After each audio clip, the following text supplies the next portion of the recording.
I've taken myself from being broke, living a life of quiet desperation, to living a life that most people only ever dream of.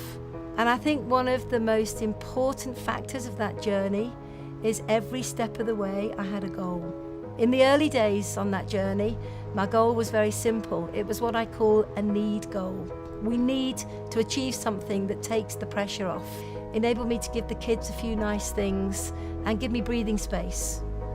And I think every single one of us has a need goal. When we start out on our journey, we have a need goal. In other words, I always say, when our home is straight, when we have everything we need in our home, where we can breathe, then we have a vision for a bigger, better future. And I remember specifically the time on my journey when I reached that moment where I thought I can breathe. For the first time in many years, I can just breathe, and now I can think about where I want to go. And at that moment, I realized there were things I wanted. And that's the next part of goal setting. Once the need is met, we look for the want. What do you want to achieve? And for me, I had some big want goals. I wanted to give my children private education, but I could never afford it. I wanted to live in a beautiful home, and I knew exactly what kind of house that was. I wanted to drive a nice car, a safe car. I wanted to travel the world, and I wanted complete financial freedom.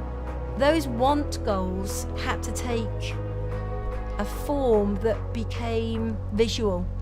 So rather than just thinking about it in my head, I realized the impact, the importance, the power of taking the want, turning it into a visual image, creating a dream board, something that I could look at every single day that would stimulate me, that would keep me on track, make sure that I was consistent in the activity that needed to be applied every day to achieve those goals.